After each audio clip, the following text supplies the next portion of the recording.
Welcome to mid day debate. నేను శాలిని. తెలంగాణ ప్రభుత్వం fee reimbursement బకాయిలు చెల్లించకపోవడంతో రాష్ట్రంలోని ప్రైవేట్ కాలేజీలు మూతపడ్డాయి. దసరాలోపు బకాయిలు 1200 కోట్లు చెల్లిస్తేనే ఆందోళనలు విరమిస్తామని ప్రకటించాయి. మరోవైపు సీఎం రేవంత్ రెడ్డితో డిప్యూటీ సీఎం భట్టి విక్రమార్క భేటీ అయ్యారు.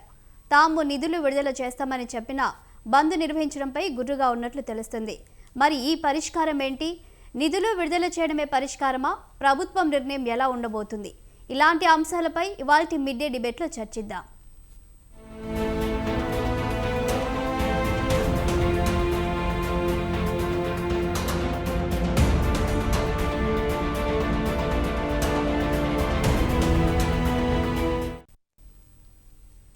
ఇవాల్టి మిడ్ డే డిబేట్లో ముందుగా మరి కే పృథ్వీ గారు పీడీఎస్ రాష్ట్ర అధ్యక్షులు, అలాగే శామ్యుల్ కార్తిక్ గారు కాంగ్రెస్ రాష్ట్ర నాయకులు వారు మరి జాయిన్ అయ్యారు జూమ్లో. వారితో మాట్లాడి తెలుసుకుందాం. నమస్తే అండి ఇద్దరికి. నమస్తే. ముందుగా పృథ్వీ గారు చెప్పండి, ఇప్పుడైతే ప్రైవేట్ కాలేజీలన్నీ మరి ప్రభుత్వం నుంచి పెండింగ్ ఏవైతే ఫీజు రీయింబర్స్మెంట్స్ ఉన్నాయో అవి రాలేదు, ప్రభుత్వం ఇవ్వడం లేదని కూడా ఇవాళ కాలేజీలు బంద్ చేసిన నేపథ్యంలో దాదాపుగా 1200 మరి కోట్లు బకాయిలు ఉన్నట్లు తెలుస్తుంది. మరి ఇంత పెండింగ్ వచ్చే వరకు ఎందుకని మరి కాలేజెస్ ఇంత పెండింగ్ వచ్చే వరకు కూడా ఏం చేస్తూ ఉన్నారు? గత ప్రభుత్వంలో అడగలేదా?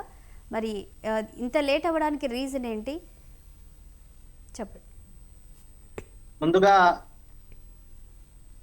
తెలంగాణలో కాంగ్రెస్ ప్రభుత్వం చాలా నిర్లక్ష్యంగా వ్యవహరిస్తున్నట్టుగా మేము భావిస్తా ఉన్నాం. ఈ స్కాలర్షిప్ల ఫీజు రియంబర్స్మెంట్ విషయంలో ఇది ఈరోజు మొదలైనటువంటి సమస్య కాదు. తెలంగాణ రాష్ట్రంలో కాంగ్రెస్ ప్రభుత్వం రాకముందు కేసీఆర్ ప్రభుత్వంలో కూడా అనేకమైనటువంటి సమస్యలను ఎదుర్కొన్నటువంటి పరిస్థితి తెలంగాణ రాష్ట్ర విద్యార్థులకు ఉంది. ఇవాళ 8600 కోట్ల రూపాయల బకాయిలను కాంగ్రెస్ ప్రభుత్వం వచ్చి 2 సంవత్సరాలు గడుస్తా ఉన్నది.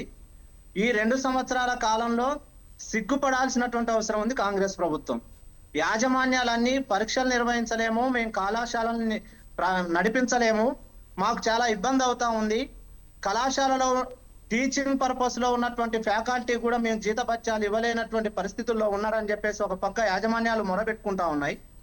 మరో పక్క విద్యార్థులకి ఫీజులు లేవని చెప్పేసి బడుగు బలహీన వర్గాలకు సంబంధించినటువంటి విద్యార్థులకి భరోసాగా ఉన్నటువంటి ఈ పథకము వాళ్ళని తీవ్రమైనటువంటి ఇబ్బందుల్లోకి తీసుకుపోతున్నారు అని చెప్పేసి, సర్టిఫికెట్లు ఇవ్వట్లేదు యాజమాన్యాలు అని చెప్పేసి విద్యార్థులు ఆ తీవ్రమైనటువంటి సమస్యను ఎదుర్కొంటున్నటువంటి పరిస్థితి ఉంది. ఇవాళ ఈ కాంగ్రెస్ ప్రభుత్వము అధికారంలోకి రాకముందు 3 లక్షల రూపాయల ఆదాయం కలిగినటువంటి ప్రతి విద్యార్థి కుటుంబానికి మేము భరోసాను కల్పిస్తామని చెప్పేసి మాట్లాడినటువంటి కాంగ్రెస్ ప్రభుత్వం ఎన్నికల ప్రణాళికల్లో వాళ్ళు పేర్కొన్నారు. అధికారంలోకి రాగానే మేము విద్యార్థుల సమస్యలు పరిష్కరిస్తాం, ఫీజు రియంబర్స్మెంట్ సమస్యను పరిష్కరిస్తామని చెప్పేసి మాట్లాడారు. కానీ ఎక్కడ కూడా ఈ 2 సంవత్సరాల కాలంలో విద్యార్థుల ఫీజు రియంబర్స్మెంట్ పథకానికి సంబంధించి ఎక్కడ కూడా చర్చ చేసినటువంటి పరిస్థితి కాంగ్రెస్ ప్రభుత్వం నుండి లేదు. ఇవాల్టి వరకు కూడా మీరు ఎన్నికల ప్రణాళికలో ఇచ్చినటువంటి హామీని, మీరు రాసి ఇచ్చినటువంటి ప్రజలకి విద్యార్థులకు ఇచ్చినటువంటి హామీని ఎందుకు నిలబెట్టుకోలేకపోతా ఉన్నారు? మీరు ఇవాళ ఏ దుస్థితిలో ఉన్నారు? కాంగ్రెస్ ప్రభుత్వం యాజమాన్యాలతో చర్చలు చేసి విద్యార్థులకు ఫీజులు చెల్లించాలా? ఇంతకంటే సిగ్గుమాలినటువంటి పరిస్థితి ప్రభుత్వానికి వస్తుందని చెప్పేసి మేము భావించలేదు. కేసీఆర్ ప్రభుత్వం మీద ఉన్నటువంటి వ్యతిరేకతను మూటగట్టుకొని ఆ వ్యతిరేకతతోని పాదయాత్రలు చేసి అబద్ధపు మాటలతోని మాటలు బారెడుగా ఉంటా ఉన్నాయి, చేతలు మూరెడుగా ఉంటున్నటువంటి పరిస్థితి వాళ్ళ కాంగ్రెస్ ప్రభుత్వంలో చూస్తా ఉన్నాం. కాబట్టి ఏ కోశాన కూడా కాంగ్రెస్ ప్రభుత్వం విద్యార్థుల సమస్యలని పరిష్కరించేటటువంటి పరిస్థితి లేదు. ఓ పక్క గురుకులాలలో విద్యార్థుల ఫుడ్ పాయిజన్ తోని మరణాలు జరుగుతూ ఉన్నాయి, మరో పక్క నూతన గురుకులాలకి సొంత భవనాలు లేవు. అయినా రాజకీయ మైలేజ్ కోసం కేసీఆర్ గారు ఏ విధమైనటువంటి హామీలు ఇచ్చి అధికారంలోకి వచ్చిండో అదే తరహాలో ఇవాళ రేవంత్ రెడ్డి కూడా అదే తరహాలో హామీలు ఇస్తున్నటువంటి పరిస్థితి ఉన్నది. రాజకీయ హామీల కోసం అబద్ధపు మాటలు చెప్పొద్దు అని చెప్పేసి మేము కాంగ్రెస్ ప్రభుత్వాన్ని హెచ్చరిస్తా ఉన్నాం. ఇవాళ అనేక సందర్భాలలో విద్యార్థి సంఘాలన్నీ స్కాలర్షిప్లు కావాలని చెప్పేసి రోడ్లెక్కాం. సీఎం ఇల్లు ముట్టడించినటువంటి పరిస్థితిలో కూడా స్పందన లేనటువంటి పరిస్థితి ఉంది. కాబట్టి వాళ్ళు విద్యార్థులకు చెల్లించాల్సినటువంటి ఇవాళ దఫల వారీగా అయినా కనీసం విద్యార్థులకి న్యాయం చేసే విధంగా కాంగ్రెస్ ప్రభుత్వం ప్రయత్నం చేయాలి. విద్యార్థులకు ఇచ్చినటువంటి హామీని నిలబెట్టుకోవాలి. మరో పక్క జీవనోపాధి కోసం, బతుకుదెరువు కోసం టీచింగ్ ఫీల్డ్ లో ఉన్నటువంటి అధ్యాపకులకు కూడా కడుపు మాడుతున్నటువంటి పరిస్థితి ఇవాళ చూస్తా ఉన్నాం. యాజమాన్యాలు అన్ని కూడా రోడ్డున పడుతున్నటువంటి పరిస్థితి. ఇవాళ ఇంజనీరింగ్ కాలేజీలన్నీ మూత పెట్టుకొని అవి బంద్ అయిపోయి గురుకులాలకి అద్దె భవనాలుగా మారిపోతున్నటువంటి పరిస్థితి ఇవాళ చూస్తా ఉన్నాం. ఇవాళ అనేక మంది చనిపోతామని చెప్పేసి ఈ ప్రభుత్వాన్ని హెచ్చరిస్తా ఉన్నారు. మాకు మరణం తప్ప మరో దారి లేదని చెప్పేసి యాజమాన్యాలు మాట్లాడుతూ ఉన్నాయి. కాబట్టి విద్యార్థులకి ఇవ్వాల్సినటువంటి పెండింగ్ బకాయిలని ఈ 4 సంవత్సరాల కాలంలో పెండింగ్ బకాయిలు 8,600 కోట్ల రూపాయలు సుమారుగా 15 నుండి 16 లక్షల మంది విద్యార్థులకి చెల్లించాల్సినటువంటి పరిస్థితిని ఇవాళ మనం చూస్తా ఉన్నాం. కాబట్టి మేము డిమాండ్ చేస్తా ఉన్నాం, ఇవాళ కాంగ్రెస్ ప్రభుత్వాన్ని ధిక్కరించి యాజమాన్యాలన్నీ రోడ్డెక్కి ఇవాళ చర్చలు చేస్తాం, ఇవాళ చెప్తాం, రేపు చెప్తాం అని చెప్పేసి మాట్లాడుతున్నటువంటి వైఖరిని ఖచ్చితంగా కాంగ్రెస్ ప్రభుత్వం వెనక్కి తీసుకోవాలి. ఈ దసరా పండుగ లోపే వారికి ఇవ్వాల్సినటువంటి రియంబర్స్మెంట్ తక్షణమే వాళ్ళ ఇప్పటికే దఫాలుగా టోకెన్లు ఇచ్చి ఉన్నారు. ఆ టోకెన్లకి వాళ్ళు ఎటువంటి సమాధానం చెప్పేటటువంటి పరిస్థితి లేదు. కాబట్టి వాళ్ళ 1200 కోట్లకు సంబంధించినటువంటి టోకెన్లు మేము ఇస్తామని చెప్పేసి హామీలు ఇస్తున్నటువంటి పరిస్థితి ఉంది. ఆ 1200 టోకెన్లతోని సమస్య పరిష్కారం కాదు. కాబట్టి తక్షణమే సుమారుగా 10,000 కోట్ల రూపాయలు బకాయిలు చెల్లించాలి విద్యార్థులకి. ఆ బకాయిలు చెల్లించకోకుండా తాత్సారం చేసి విద్యార్థులని రోడ్డున పడేస్తే విద్యార్థి సంఘాలు కానీ, సమాజం కానీ, ఈ సమాజంలో ఉన్నటువంటి బుద్ధిజీవులు కానీ ఎవరు కూడా చూస్తూ ఊరుకోరు. ప్రభుత్వం మెడలు వంచుతారని చెప్పేసి మేము తెలియజేస్తా ఉన్నాం. రైట్. సామిల్ కార్తిక్ గారు, మీరు చెప్పండి. మనం ఒక్కసారి వెనక్కి వెళ్తే కనుక కాంగ్రెస్ పార్టీలో దివంగత వైఎస్ రాజశేఖర రెడ్డి హయాంలో విద్యకి, వైద్యానికి ఆయన పెద్దపీట వేశారు. మీకు తెలుసు, ఆరోగ్యశ్రీ కానీ అలాగే ఫీజు రియంబర్స్మెంట్ కానీ ఎంతోమంది మరి చక్కగా చదువుకున్నారు. మరి ఇప్పుడు కాంగ్రెస్ పార్టీ అధికారంలో ఉన్నప్పుడు ఈ విధంగా ప్రైవేట్ కాలేజీలు బంద్ చేయడాన్ని ఎలా చూడాలంటారు? మేడం, ఈరోజు నాయకులు, పీడిఎస్యు నాయకులు మాట్లాడేది చూస్తుంటే నిజంగా హాస్యాస్పదం అనిపిస్తుంది. అంటే వారి కోపం ఎవరి మీద? కేసీఆర్ గారి మీదనా, కాంగ్రెస్ పార్టీ మీదనా, లేకపోతే ఎవరి మీద నాకు అర్థం కాలేదు.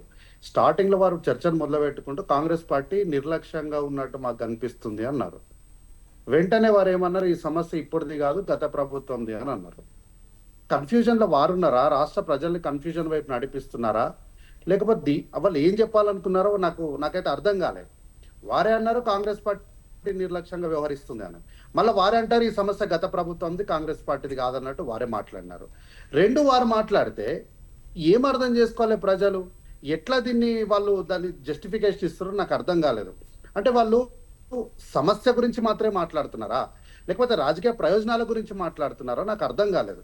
కాబట్టి ఈ సమస్య గతంలో కొన్ని వేల కోట్ల రూపాయలు కల్వకుంట్ల చంద్రశేఖరరావు గారు ఫీజు రియంబర్స్మెంట్ చేయకుండా విడిచిపెట్టి 2 లక్షల కోట్లు అసలు లెక్కలకే రాలేదు, ఏం జరిగిందో చెప్పండి అని అడుగుతుంటే దానిపైన సమాధానం చెప్పనటువంటి వాళ్ళు ఈరోజు వచ్చి కాంగ్రెస్ పార్టీ నిర్లక్ష్యంగా వ్యవహరిస్తుంది అనడం ఎంతవరకు సమంజసం నాకు అర్థం కాలేదు.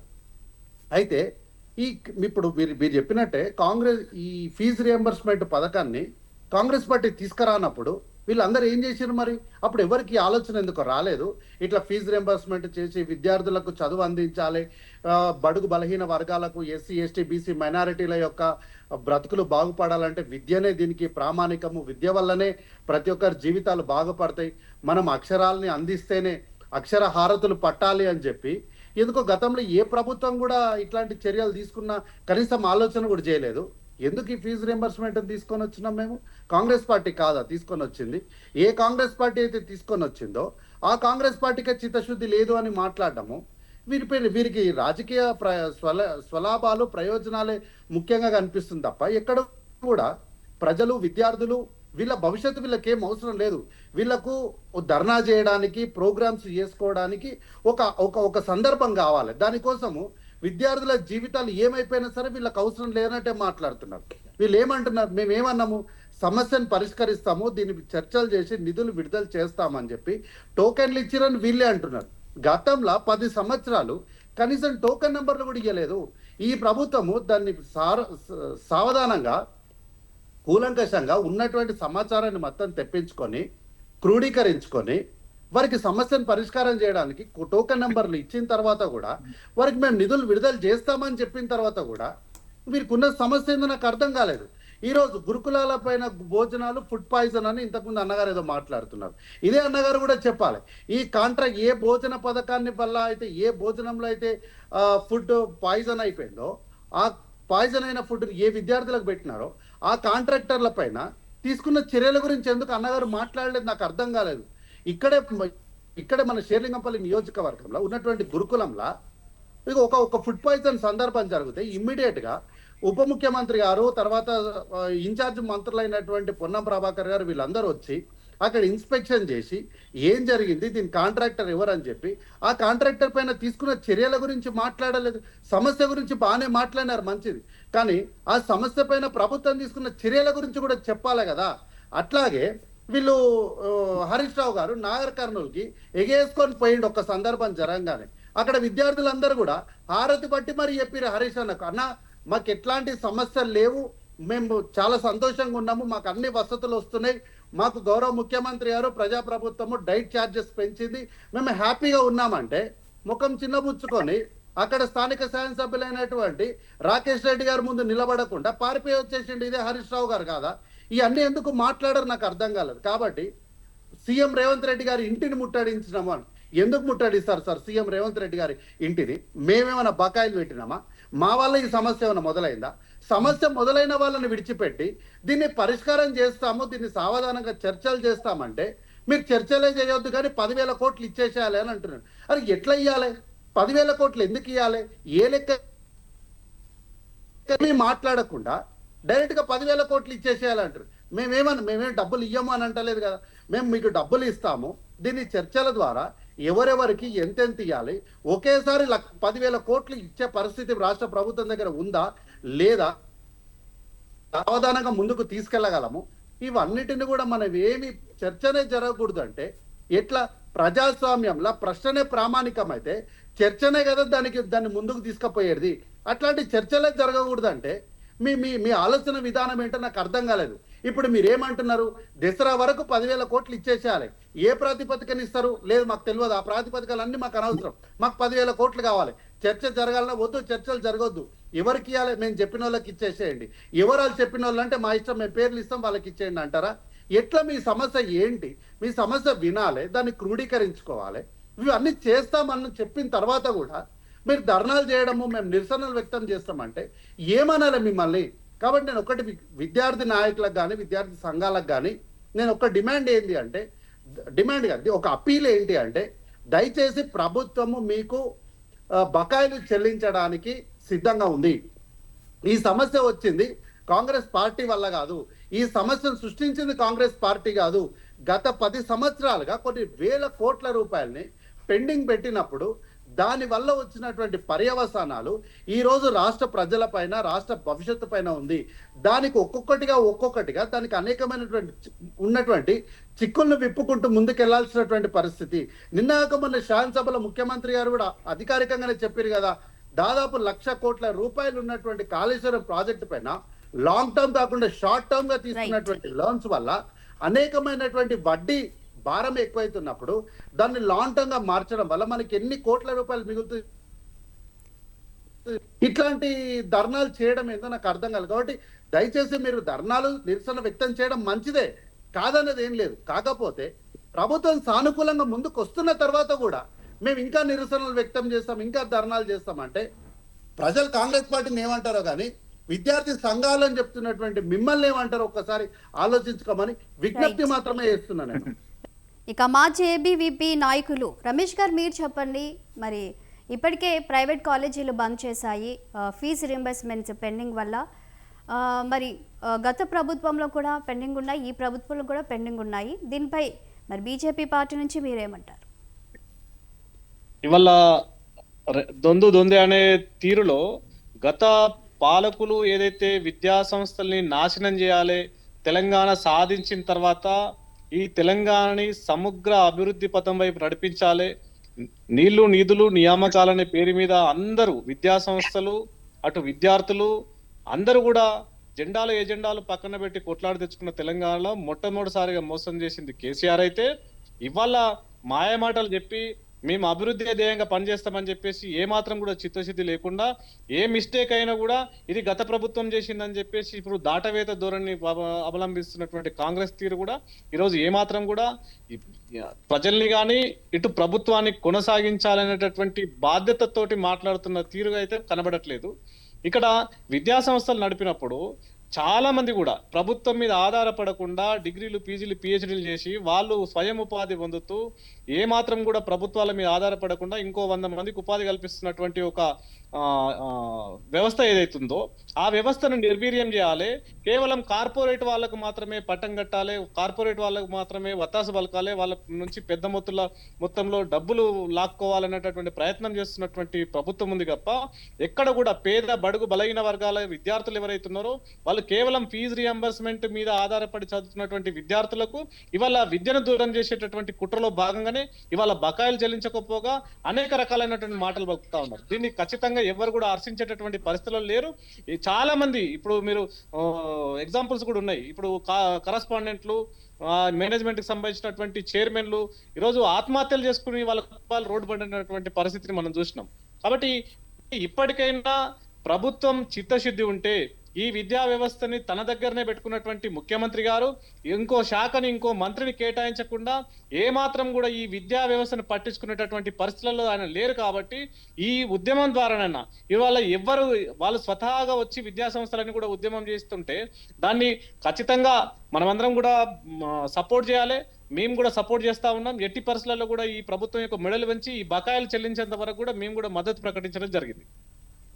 రైట్. మరి పృథ్వీ గారు మీరు చెప్పండి, ఇప్పటికే డిప్యూటీ సీఎం భట్టి విక్రమార్క కూడా గత ప్రభుత్వంలో పెండింగ్ ఉన్నప్పుడు ఎందుకు అప్పుడు ఆ ప్రభుత్వాన్ని ప్రశ్నించలేదని కూడా మరి ఆయన అడుగుతున్నారు. అదేవిధంగా మరి ఇప్పుడు నెక్స్ట్ ఇంకా 4-5 రోజులైతే 21st నుంచి ఇటు స్కూల్స్ కానీ అటు కాలేజెస్ కానీ హాలిడేస్, ఇప్పుడు అందరూ కూడా ఫెస్టివ్ మూడ్లో వెళ్తారు, దసరా దివాళీ. ఇప్పుడు ప్రజలు ఏమంటున్నారంటే ఈ టైంలో ఇటు సమ్మె కానీ లేదంటే ధర్నా కానీ లేదంటే బంద్లు కానీ నిర్వహిస్తే ఎంతవరకు ఇది ఉపయోగము? రన్నింగ్ డేస్లో కదా, ఇది రన్నింగ్ డేస్లో కనుక మీరు ఇది ముందుకు తీసుకెళ్తే కనుక ఒక పరిష్కారం అనేది వస్తుంది. ఇక 4-5 రోజులైతే హాలిడేస్ మూడ్లో ఉంటారు ప్రజలు, లేకపోతే స్టూడెంట్స్ కానివ్వండి. ఇది ఎంతవరకు ఈ టైంలో పరిష్కారం అవుతుందని కూడా ఇది ప్రజల నుంచి వస్తున్న మరి ప్రశ్న. దీనిపై మీరు ఏమంటారు?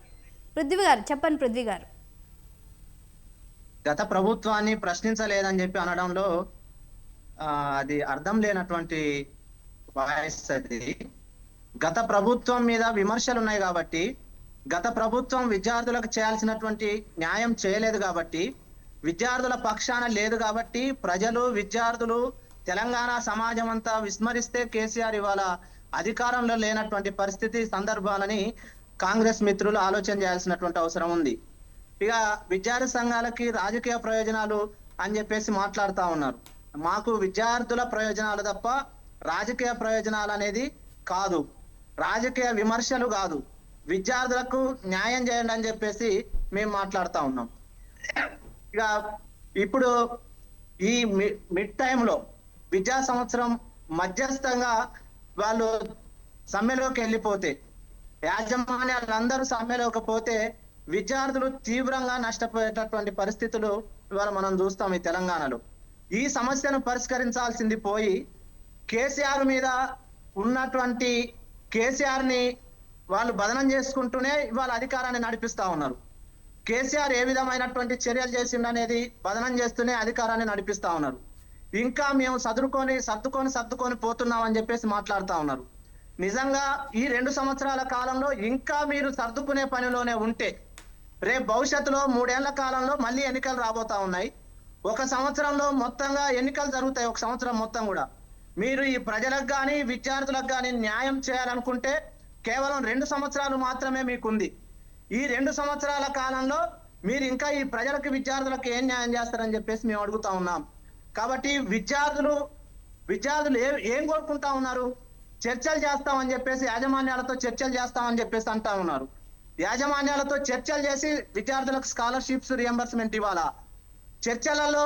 చర్చలతోని పరిష్కారం చేయాలా?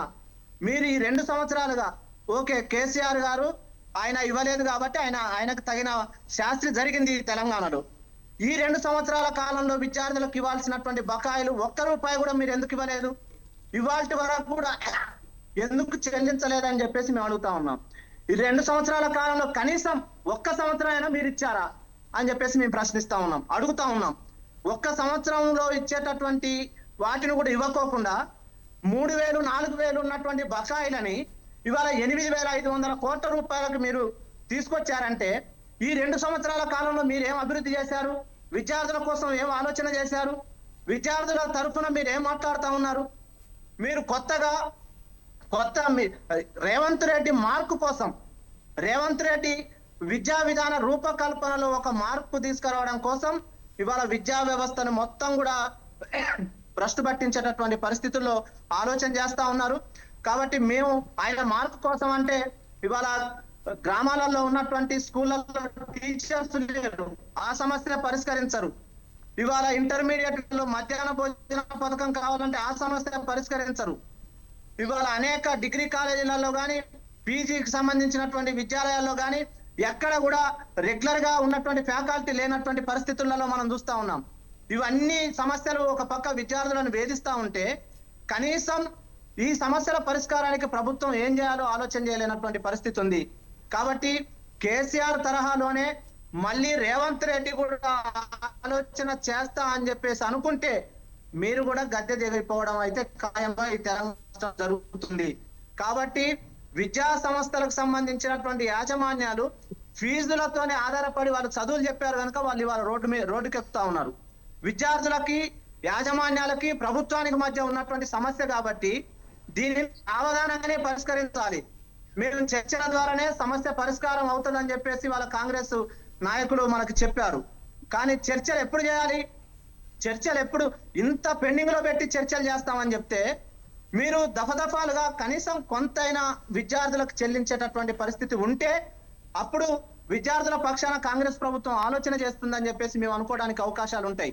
కాబట్టి ఈ 2 సంవత్సరాల కాలంలో విద్యాశాఖ మంత్రిని కూడా వేరే వాళ్ళకి ఈ శాఖను అప్పచెప్తే నిర్లక్ష్యానికి గురవుతుంది. కాబట్టి ముఖ్యమంత్రిగా నాకు అనుసరణలోనే ఈ శాఖని నేను ఉంచుకుంటా. ఈ సమస్యలను పరిష్కరించాలంటే అది నా దగ్గరే ఉండాలి, ఎవరి దగ్గర ఉండడానికి వీలు లేదని చెప్పేసి ఇవాళ తెలంగాణ రాష్ట్రంలో విద్యాశాఖ మంత్రిని కూడా నియమించుకోలేనటువంటి పరిస్థితి ఏర్పడతా ఉన్నది. కాబట్టి యాజమాన్యాలతోని ఈ రెండు రోజుల కాలంలో చర్చలు జరుగుతా ఉన్నాయి. కానీ సావధానంగా ప్రభుత్వం ఆలోచన చేసేటటువంటి పరిస్థితి లేదు. ఇవాళ కాంగ్రెస్ మిత్రులు ఒక మాట చెప్పారు, ఏ ప్రాతిపదికన ఇవ్వాలి అని చెప్పేసి. ఏ ప్రాతిపదికన ఇస్తారు? సంవత్సరం విద్యార్థులకు ఇవ్వాల్సినటువంటి ప్రాతిపదికని మీరు ఎందుకు మర్చిపోతా ఉన్నది ప్రభుత్వం? 2 సంవత్సరాలలో ఏ ప్రాతిపదిక అనుకొని మీరు ఇంత పెండింగ్ పెట్టారు? విద్యార్థులకి సుమారుగా 10,000 కోట్ల రూపాయలు పెండింగ్ లో ఉన్నాయని చెప్పాం. మేము ఆ 10,000 కోట్ల రూపాయలని వాటిని విడుదల చేయండి క్రమంగా అని చెప్పేసి అడుగుతా ఉన్నాం. కాబట్టి దానిని కూడా మీరు ప్రాతిపదిక అనేసి మాట్లాడితే ఇది చాలా హాస్యాస్పదము. విద్యార్థి సంఘాలు ధర్నాలు చేయొద్దని చెప్పేసి మాట్లాడినా, ఎందుకు రాజకీయాల కోసమే చేస్తున్నారని చెప్పేసి మాట్లాడినా కాంగ్రెస్ ప్రభుత్వాన్ని తెలంగాణ సమాజం అంతా గమనిస్తా ఉన్నది. కాంగ్రెస్ ప్రభుత్వం ఎలాంటి వైఖరితో ఎలాంటి హామీలను ఇచ్చింది, ఎలాంటి హామీలతోని అధికారంలోకి వచ్చింది, ఆ హామీల పరిష్కారం వైపు ప్రభుత్వం ఆలోచన చేస్తుందా లేదా అని చెప్పేసి వాళ్ళ తెలంగాణ సమాజము, విద్యార్థి లోకమంతా గమనిస్తా ఉన్నది. ఇది మీరు దృష్టిలో పెట్టుకోండి అని చెప్పేసి మేము తెలియజేస్తా ఉన్నాం. మళ్ళీ తెలంగాణ సమాజానికి ఆగ్రహం వచ్చేలాగా పరిపాలనా విధానాలు కొనసాగుతూ పోతే ఖచ్చితంగా మీరు కూడా గద్దె దిగిపోవాల్సి వస్తుందని చెప్పేసి మేము తెలియజేస్తా ఉన్నాం. కాబట్టి విద్యార్థుల ఆవేదనని, ఇటు యాజమాన్యాలకు సంబంధించినటువంటి ఆవేదనని, సమాజం కోరుకునేటటువంటి డిమాండ్ చేసేటటువంటి అంశాలని ప్రభుత్వం పరిశీలన చేయాలి. ముఖ్యమంత్రి రేవంత్ రెడ్డి గారు పరిశీలన చేయాలి. ఈ 2 రోజుల కాలంలో వారికి ఇచ్చినటువంటి, వారు ఎందుకు ఇవాళ పరీక్షలు, గతంలో డిగ్రీ కాలేజీలు పరీక్షలు నిర్వహించలేమని చెప్పారు, అయినా వాళ్ళని మళ్ళీ పిలిచి ఇదే చర్చలు అని చెప్పేసి మాట్లాడారు. ఎన్ని రోజుల నుండి చర్చల ప్రాసెస్ కొనసాగిస్తారు మీరు? ఈ చర్చలను కొనసాగించే అంటే మీరు అధికారంలో నుండి మళ్ళీ బయటకు పోయేంత వరకు కూడా చర్చలు కొనసాగిస్తారా అని చెప్పేసి మేము అడుగుతా ఉన్నాం. మీరు డిగ్రీ కాలేజీలు ధర్నాలకు పోతామని చెప్పేసి, మేము కనీసం పరీక్షలు నిర్వహించలేకపోతున్నాం అని చెప్పేసి మాట్లాడినా మీరు సందర్భానుసారంగా వాయిదాలు వేశారు తప్ప సమస్య పరిష్కరించలేదు. ఇవాళ ఇంజనీరింగ్ కాలేజీలు కానీ, ఫార్మసీ కాలేజీలు కానీ, నర్సింగ్ కాలేజీలు కానీ అన్ని కళాశాలలన్నీ కూడా ముక్త కంఠంతో మేము రోడ్డున పడతా ఉన్నాం. మా మెడకు ఉరితాడు పడతా ఉన్నది. మా మా వ్యవస్థలో పనిచేస్తున్నటువంటి అధ్యాపకులందరూ కూడా కడుపు మండిపోతా ఉన్నది. వాళ్ళకి జీతాలు ఇవ్వలేనటువంటి పరిస్థితి ఉంది. మేము మరణించేటటువంటి స్థితిలో అంపశయ మీద ఉన్నాం. మీరందరూ ప్రభుత్వం మా గురించి ఆలోచన చేయండి అని చెప్పేసి చర్చలకు వచ్చారు. చర్చలకు వచ్చిన తర్వాత ఎన్ని రోజులు చర్చలు చేస్తారు? నిన్న ప్రారంభమైనటువంటి చర్చలు మళ్ళీ వాయిదా పడిపోయినాయి. మళ్ళీ వాయిదా పడిపోయి ఇవాళ మళ్ళీ మూడు గంటలకి ప్రారంభం చేస్తామని చెప్పేసి మాట్లాడుతా ఉన్నారు. ఈ చర్చలతోని కాలయాపన తప్ప ఈ చర్చలతోని పరిష్కారాన్ని చూపించే మార్గం వైపు కాంగ్రెస్ ప్రభుత్వం ఆలోచన చేయడం లేదు. విద్యారంగ సమస్యల పరిష్కారం వైపు కాంగ్రెస్ ప్రభుత్వం ఆలోచన చేయట్లేదు. కాబట్టి మేము విద్యార్థుల గురించి ఆలోచన చేయండి. మీరు ఈ సమస్యలను మరింత జటిలం చేస్తే మీకు ఖచ్చితంగా ఈ ప్రభుత్వానికి సరి అయినటువంటి సమాధానం విద్యార్థి లోకం చెబుతుంది అని చెప్పేసి మేము హెచ్చరిస్తా ఉన్నాం.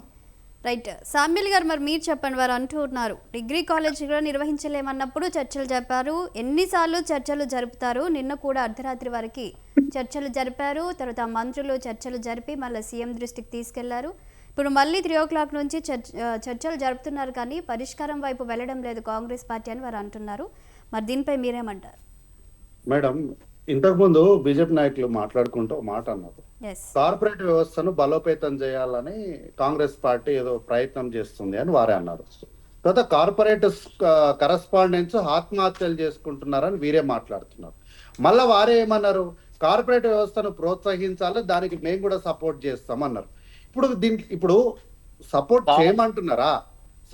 కార్పొరేట్ మేనేజ్మెంట్ సఫర్ కావట్లేదు.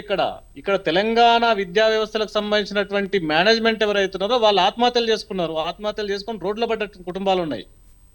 కార్పొరేట్ మేము ఎక్కడ సపోర్ట్ చేయట్లేదు. కార్పొరేట్ రాసుకున్నా నేను, మీరు చెప్పిన పదాలను యాస్టీస్ గా రాసుకున్నా. కార్పొరేట్ నేను రాసుకున్నా, నేను చెప్తా, చెప్పండి. మీరు ఏం చెప్పారు అది యాస్టీస్ గా రాసుకున్నా.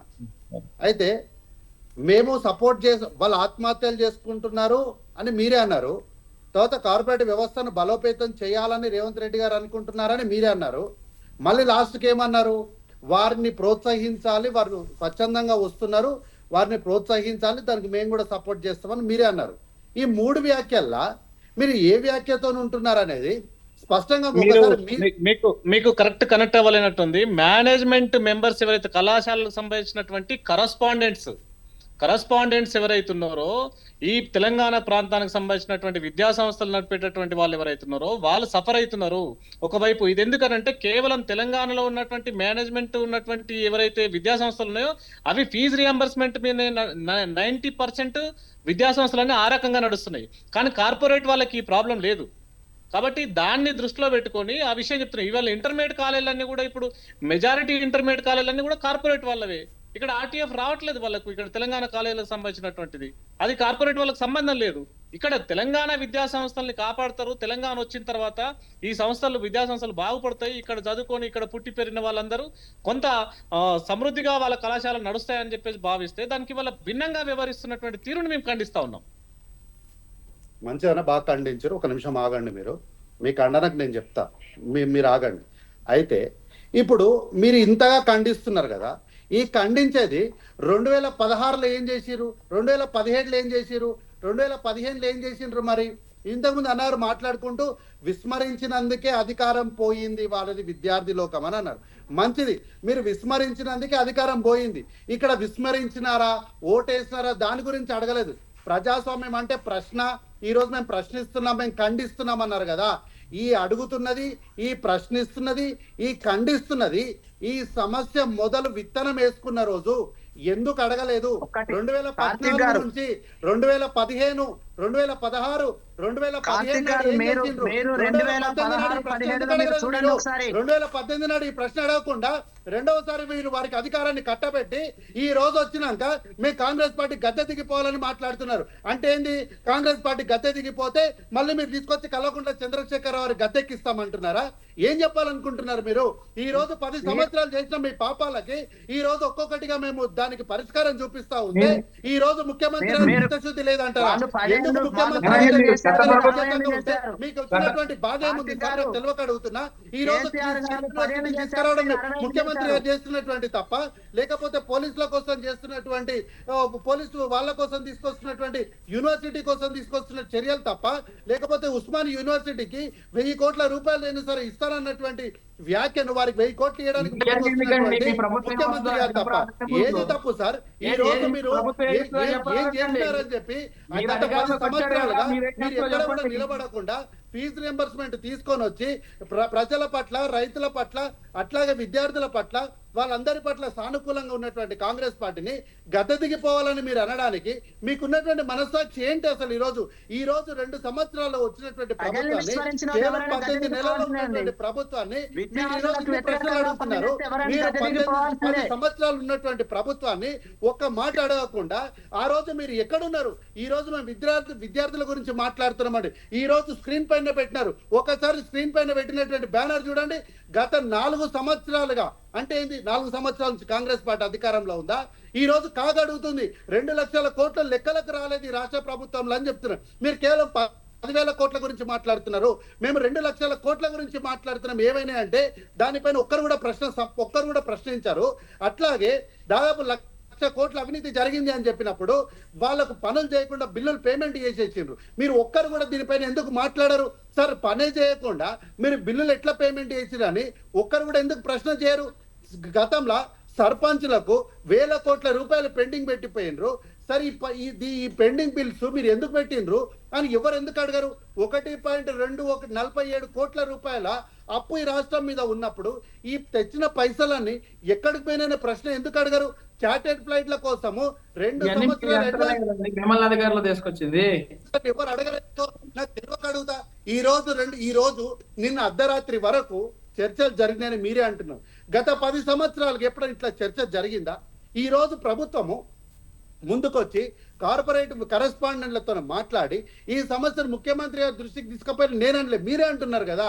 చర్చ జరిగిందని మీరే అంటారు, ముఖ్యమంత్రి దృష్టికి తీసుకెళ్ళిందని మీరే అంటున్నారు, చర్చలు జరుగుతున్నాయని మీరే అంటారు. అన్నీ మీరే అనుకుంటా మళ్ళీ ప్రభుత్వం పైన నిరసన వ్యక్తం చేస్తామంటే మీకు ఎట్లా దీన్ని ప్రజలకు ఏ విధంగా చెప్పాలనుకుంటున్నారో కనీసం మీకన్నా అర్థమవుతుందా?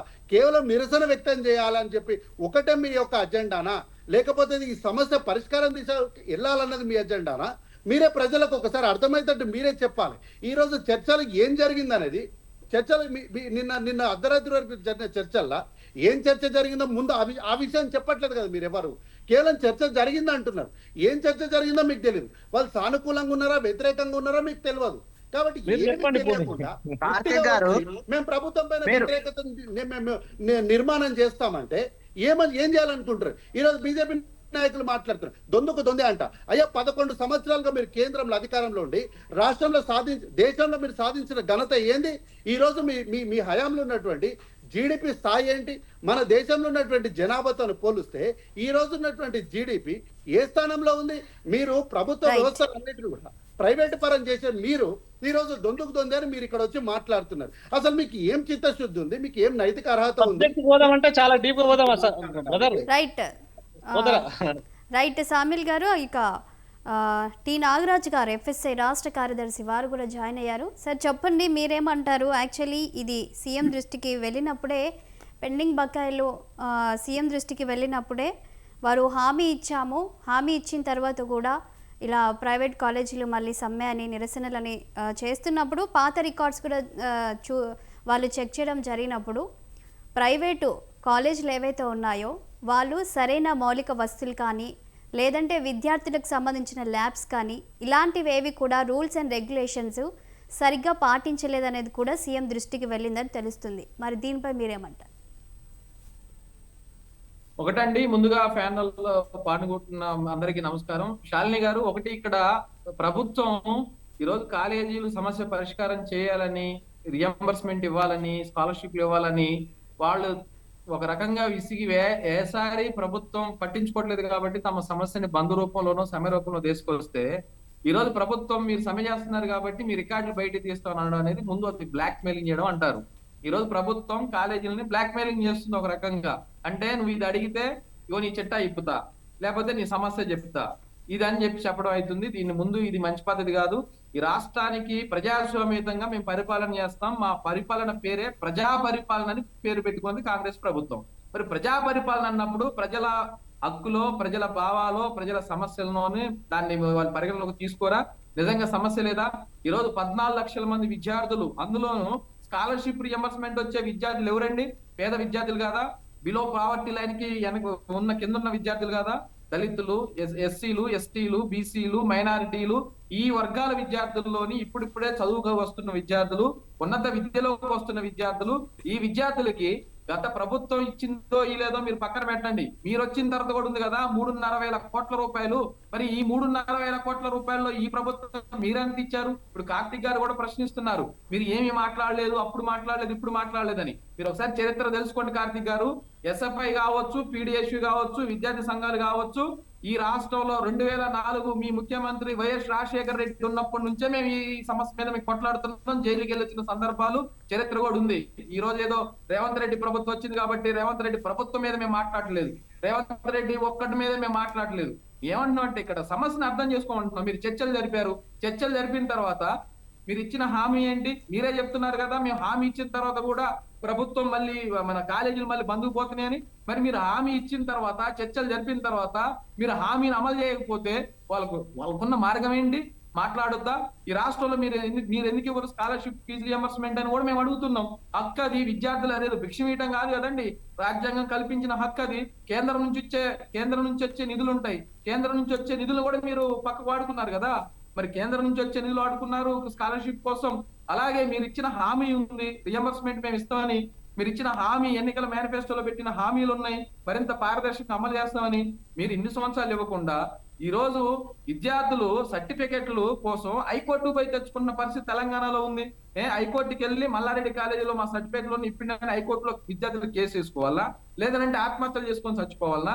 మీరు ఆయన గత ప్రభుత్వంలో ఉన్న ఎవరైతే ఆ నియంత్రణలో ఆ నియంత్రణ పనికిరాడు, ఈ పట్టించుకోవట్లేదని ఆయన దింపి మీరు వచ్చిన తర్వాత మేము ప్రజల ఆకాంక్షలాగా మేము పనిచేస్తామని చెప్పి ముళ్ళకంచెలు ఎత్తేయించి ఇచ్చేసిన మరి మీరు ఎందుకు మీరు పరిష్కారం చేయరండి? 8,000 కోట్లు మీకు పెద్ద ఇదా ప్రభుత్వానికి? ఒక నెల మీ మంత్రులు, ఎమ్మెల్యేల జీతం పెండింగ్ ఉందండి? ఎందుకుంటుంది మీ మంత్రులు, మీ ఎమ్మెల్యేల జీతం పెండింగ్? ఒక నెల మీ ఐఏఎస్ ఆఫీసర్లు, బ్యూరోక్రసీలో ఉన్న వాళ్ళ జీతాలు పెండింగ్ ఉన్నాయా? మరి విద్యార్థులకు ఎందుకు ఉండాలి? గత 20 నెలల నుంచి మీరు వచ్చిన కాడ నుంచే మాట్లాడుతున్నాం. కాంగ్రెస్ ప్రభుత్వం వచ్చిన కాడ నుంచే 20 నెలలు అవుతుంది మీరు అధికారంలోకి వచ్చి. 20 నెలల కాలంలో మీరు విడుదల చేసిన ఎన్ని లక్షల కోట్లు విడుదల చేశారు? మీరు ఎన్ని వేల కోట్లు విడుదల చేశారు మీరు స్కాలర్షిప్ రియంబర్స్మెంట్ కోసం? రేవంత్ రెడ్డి సాక్షాత్ విద్యాశాఖ మంత్రి కదా. ఈ విద్యాశాఖ మంత్రికి ఇది బట్టదా? కాలేజీల్లో పేద విద్యార్థులు బట్టదా?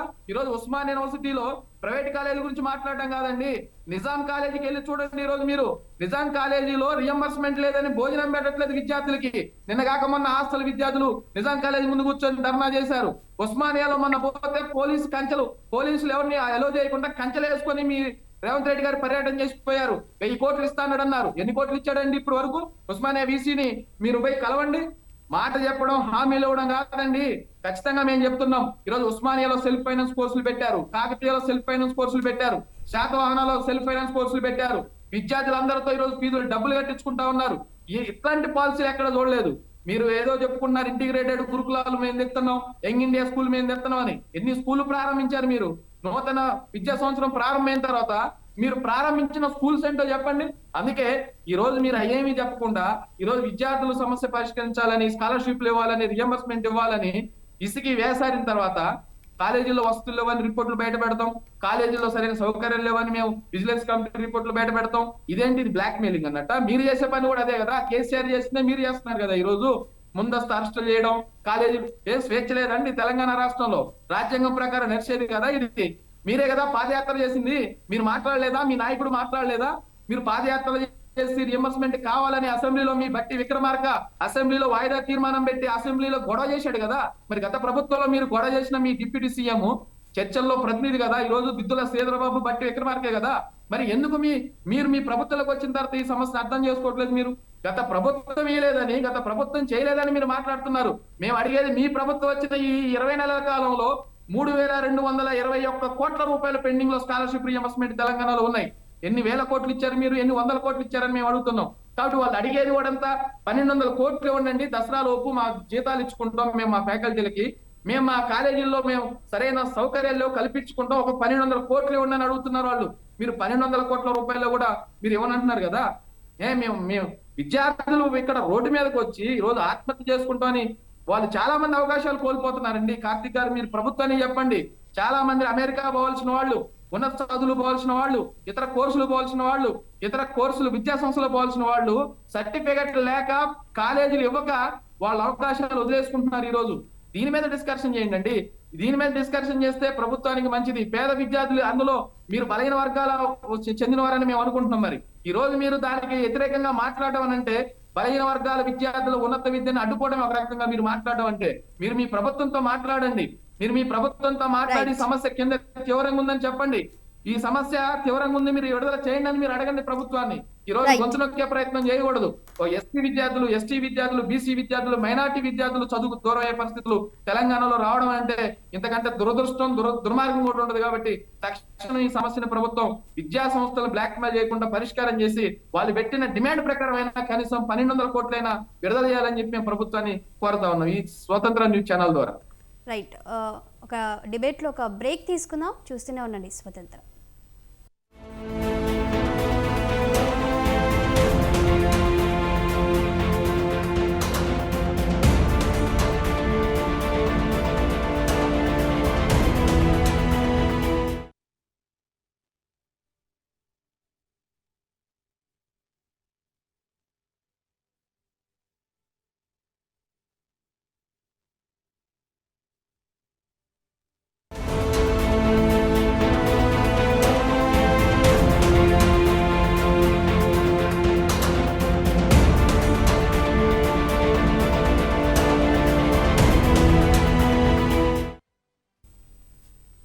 Welcome back. పృథ్వీ గారు చెప్పండి, మరి ఇప్పుడు మొత్తంగా ప్రైవేటు ఒక కాలేజీలు అయితే ఇక మరి బంద్ నిర్వహిస్తున్న నేపథ్యంలో మరి ప్రభుత్వము ఏ విధంగా పరిష్కారం చూపాలంటారు? పృథ్వీ గారు. కాలేజీలు బంద్ చేస్తున్నటువంటి నేపథ్యంలో కనీసం వాళ్ళు అడిగినటువంటి ఆ 1200 కోట్ల రూపాయలు ఇవ్వకపోతే ఖచ్చితంగా విద్యార్థి సంఘాలు కూడా ఇప్పటికే యాజమాన్యాలకు కానీ విద్యార్థులకు కానీ మద్దతు ప్రకటించినటువంటి పరిస్థితి వాళ్ళకు కనపడతా ఉన్నది. మేమందరం కూడా కార్యాచరణ తీసుకొని ముందుకు పోతున్నటువంటి పరిస్థితి కూడా ఉంది. కాబట్టి ప్రభుత్వం ఆలోచన చేయాలి, ఈ సమస్య ఎందుకు ఇంత జటిలంగా ఉంది, ఈ జటిలమైనటువంటి సమస్యని పరిష్కరించడం కాంగ్రెస్ ప్రభుత్వానికి పెద్ద సమస్య ఏం కాదు అని చెప్పేసి మేము భావిస్తా ఉన్నాం. ఈ సమస్యని యాజమాన్యాల ద్వారా చర్చల ద్వారా నాన్సకోకుండా పరిష్కరించే వైపుగా ఆలోచన చేయండి అని చెప్పేసి కాంగ్రెస్ ప్రభుత్వానికి సూచిస్తా ఉన్నాం. కాబట్టి కార్తీక్ గారు కూడా అనేక రకాల సమస్యలు మేము పరిష్కరించినాం, ఇది కేసీఆర్ చేసినటువంటి వైఫల్యం అని చెప్పేసి మాట్లాడడం అనేది సరైనటువంటి వైఖరి కాదు. ఇంకా కార్తీక్ గారు ఇంత ముందు మాట్లాడినప్పుడు డైట్ ఛార్జీల గురించి, మెను గురించి కూడా మాట్లాడారు. నేను అది ప్రస్తావన చేస్తున్నా. ఆ డైట్ ఛార్జీలు ఇవాల్టి వరకు ఈ స్కాలర్షిప్లను ఏ విధంగా అయితే పెండింగ్ లో ఉంచారో, గత జనవరి నుండి డైట్ బిల్లులని ఇవ్వలేనటువంటి పరిస్థితులు కూడా మనం చూస్తా ఉన్నాం. అంటే సుమారుగా 9 నెలల నుండి డైట్ ఛార్జీలు కూడా హాస్టల్ వాళ్ళకి ఇవ్వలేనటువంటి పరిస్థితి.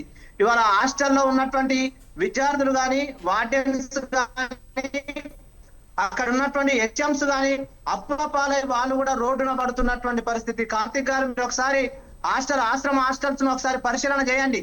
మీరు కేవలం కామన్ మెనూను పెంచారు కానీ కనీసం వంట పాత్రలు కూడా ఇవ్వలేనటువంటి పరిస్థితి వాళ్ళ మేము చూస్తా ఉన్నాం. మీరు కామన్ మెనూలో ప్రభుత్వం ఇడ్లీలు పెట్టండి, పూరీలు పెట్టండి, బోండాలు పెట్టండి, చికెన్లు పెట్టండి, మటన్లు పెట్టండి అని చెప్పేసి మాట్లాడుతా ఉన్నారు. కనీసం ఆ వెండర్స్ ని కానీ టెండర్స్ ని కానీ ఎక్కడ ఎవరిని కూడా కేటాయించలేనటువంటి పరిస్థితి ఇవాళ ఆశ్రమ హాస్టల్స్ లో కూడా ఉంది. కాబట్టి మీరు ఇటు ఆశ్రమ హాస్టల్స్ లో ఉన్నటువంటి విద్యార్థులను కానీ, మరోవైపు ఉన్నత విద్యను చదువుతున్నటువంటి విద్యార్థులను కానీ మోసం చేస్తా ఉన్నది కాంగ్రెస్ ప్రభుత్వం. మీరు మోసం చేయరని చెప్పేసి గద్దె మీద కూర్చోబెట్టారు. కాబట్టి మీ మీద నమ్మకంతోని ప్రజాపాలన అని అంటే నమ్మినటువంటి ప్రజలకు కానీ విద్యార్థులకు కానీ న్యాయం చేయండి. మీరు యాజమాన్యాలు ఏం చెప్తా ఉన్నారు అనేది చర్చల ద్వారా మీరు వాళ్ళ ఆవేదనని ఒకసారి గమనించండి. వాళ్ళని బ్లాక్ మెయిల్ చేయకండి. వాళ్ళని బ్లాక్ మెయిల్ చేయకుండా మేము అనేక సందర్భాలలో ప్రస్తావించినాం. కాలేజీల తరఫున అనేది, మేము యాజమాన్యాల తరఫున అనేది కాకుండా విద్యార్థులు ఏ విధమైనటువంటి ఇబ్బందులు పడుతున్నారు అని చెప్పేసి ప్రభుత్వానికి చెప్పాం. ఇంకా చర్చల ద్వారా మీరు సమస్యలు తెలుసుకుంటామని అంటే అది కాంగ్రెస్ ప్రభుత్వం మొండి వైఖరికి నిదర్శనం అవుతుంది. చర్చల ద్వారా మీరు తెలుసుకోవాల్సినటువంటి అంశాలు, మీకు తెలవనటువంటి అంశాలు ఏం లేవు ఇక్కడ. కాంగ్రెస్ ప్రభుత్వంలో ఉన్నటువంటి అధికారులకు కానీ, అందులో పనిచేస్తున్నటువంటి ప్రజాప్రతినిధులకు కానీ, స్వయంగా ముఖ్యమంత్రి గారికి కూడా తెలవనటువంటి విషయం ఏమి కాదు ఇక్కడ విద్యార్థుల సమస్యలు. ఆయన చాలా సమస్యలు తెలుసు అని చెప్పేసి వేదికలలో మాట్లాడుతూ ఉన్నారు. కాబట్టి మీరు ముఖ్యమంత్రి గారు స్వయంగా విద్యార్థుల సమస్యలను మీరు తెలుసుకున్నటువంటి వాళ్ళే, కానీ ఎందుకు ఈ సమస్యను నాంచుతున్నారు? అటు యాజమాన్యాలను ఎందుకు ఇబ్బంది పెడుతున్నారు? విద్యార్థులను ఎందుకు ఇబ్బంది పెడుతున్నారు? ఒకవేళ మీరు ఫీజు రియంబర్స్మెంట్ పథకాన్ని ఎత్తివేసే కుట్రలు చేస్తే అది బహిరంగం చేయండి. ఈ 2-3 రోజుల క్రితం కూడా 75% హాజరు శాతం ఉంటేనే విద్యార్థులకు స్కాలర్షిప్ అని చెప్పేసి కూడా మాట్లాడారు. కాబట్టి ఇది స్కాలర్షిప్ల సమస్య పరిష్కారం చేయాలని అంటే మళ్ళీ 75% హాజరు శాతాన్ని తీసుకొచ్చి దీన్ని నీరుగార్చే వైపుగా కాంగ్రెస్ ప్రభుత్వం వైరుధ్యాన్ని సృష్టిస్తున్నటువంటి పరిస్థితిని ఇవాళ చూస్తా ఉన్నాం. కాబట్టి ఈ సమస్యని జటిలం కాకోకుండా యాజమాన్యాలు ఏమైతే తమ అభిప్రాయాలను వ్యక్తం చేస్తా ఉన్నారో, పార్టీకి ప్రభుత్వానికి మధ్య జరుగుతున్నటువంటి చర్చలు సానుకూలంగా పరిష్కరించే వైపుగా ప్రభుత్వం చర్యలు చేపట్టండి. అవసరమైతే డిప్యూటీ సీఎం గారితో పాటు సీఎం గా ఉన్నటువంటి రేవంత్ రెడ్డి గారు కూడా కూర్చొని విద్యార్థుల సమస్యలు పరిష్కరించండి అని చెప్పేసి మేము కోరుతా ఉన్నాం.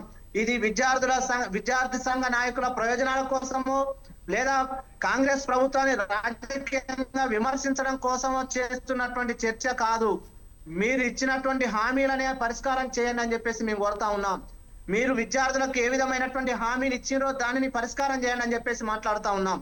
కాబట్టి దీనిని కూడా మీరు రాజకీయ విమర్శగా భావిస్తే అది మరోసారి మీ వైఫల్యానికి కారణం అవుతుందని చెప్పేసి మేము తెలియజేస్తా ఉన్నాం.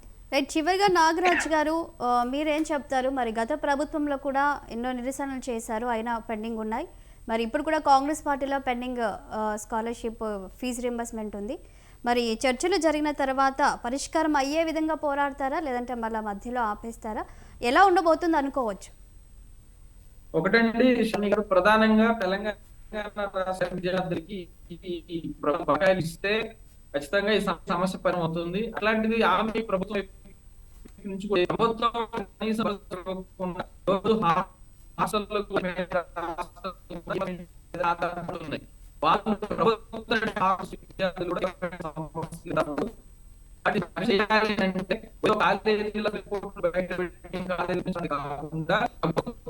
నాగరాజ్ గారు, ఇది వాయిస్ కట్ అవుతుందండి, క్లారిటీ లేదు. అదే అండి, ప్రభుత్వమే దీనికి చొరవ చూపాలి, ప్రభుత్వమే దీనికి నిధులు ఇవ్వాలని చెప్పేసి కూడా మేము ప్రధానంగా ప్రభుత్వాన్ని చెప్పదలుచుకున్న సూచన. ప్రభుత్వం దీని మీద ఎక్కడికో పోకుండా, భేషజాలో పోకుండా సున్నితంగా పరిష్కారం చేసి దీన్ని సమస్యకి జటిలం కాకుండా, మరింత జటిలం కాకుండా తీసుకోవాల్సిన అవసరం ఉంది. దాని రూపంలో తీసుకుంటే ఈ రాష్ట్రంలో ఉన్నటువంటి పేద విద్యార్థులు సుమారు విద్యార్థుల భౌతిక ఉంటుంది. ఆ రకంగా చర్యలు తీసుకుంటాము. మళ్ళీ మీరు ఈ చర్చల విఫలమైపోతా ఖచ్చితంగా నిధులు ఇచ్చే ఉంటాం. కాలేజీలకు కూడా మద్దతు తెలుస్తాం. విద్యార్థులను తీసుకొచ్చి ప్రభుత్వం నిధులు విడుదల చేయాలని చెప్పి కూడా ఆందోళన పడతాం. రైట్, పృథ్వీ గారు మీరేమంటారు? చివరిగా మరి కన్క్లూజన్ చెప్పండి. ఏ విధంగా పోరాడబోతున్నారు? ప్రభుత్వము తక్షణమే ఈ సమస్యను పరిష్కరించకపోతే ఈ రాష్ట్రంలో ఖచ్చితంగా బడుగు బలహీన వర్గాల విద్యార్థులు కానీ, విద్యార్థి సంఘాలు కానీ అన్ని ఐక్యం కాబోతా ఉన్నాయి. ఇప్పటికే కార్యాచరణను కూడా ప్రారంభం చేయబోతా ఉన్నాం. ఈ విద్యార్థులందరూ రోడ్లెక్కి అగ్నిగుండం కాకముందే, విద్యార్థుల నిరసన సేగ ప్రభుత్వానికి తగలక ముందే, విద్యార్థుల ఆవేశాలు రోడ్లెక్కి నినదించక ముందే ప్రభుత్వం ఈ సమస్యను పరిష్కరించాలి. లేకపోతే ఖచ్చితంగా ఈ ప్రభుత్వానికి సరైనటువంటి సమాధానము నిరసనల ద్వారా, ధర్నాల ద్వారా, తెలంగాణ ఉద్యమ తరహాలో ఈ రాష్ట్రంలో కేసీఆర్ గారు అధికారంలోకి రాకముందు జరిగినటువంటి తెలంగాణ ఉద్యమం కానీ, కేసీఆర్ అధికారంలోకి వచ్చినటువంటి ఆర్టీసీ తరహా ఉద్యమం కానీ ఏ విధంగానైతే తెలంగాణ ప్రజలు ఉత్తేజంగా ఉద్యమాలను కొనసాగించారో, అదే తరహాలో ఫీజు రియంబర్స్మెంట్ కోసం విద్యార్థులందరూ కూడా రోడ్లు ఎక్కుతారు. వాళ్ళందరికీ విద్యార్థి సంఘాలుగా పీడిఎస్యు కానీ, ఎస్ఎఫ్ఐ కానీ, ఇంకా ఇతర విద్యార్థి సంఘాలు ఉన్నటువంటి ప్రజాస్వామిక వాదులు, కుల సంఘాలకు సంబంధించినటువంటి వాళ్ళు కూడా అందరూ ఐక్యమై ప్రభుత్వం మెడలు వంచడం కోసం మేము తగిన కార్యాచరణ తీసుకోబోతా ఉన్నాం. కాబట్టి తక్షణమే విద్యార్థుల సమస్యను పరిష్కరించండి, వేల కోట్ల రూపాయల పెండింగ్ లో ఉన్నటువంటి స్కాలర్షిప్లని విడుదల చేయండి అని చెప్పేసి మేము ఈ ప్రభుత్వాన్ని కోరుతా ఉన్నాం.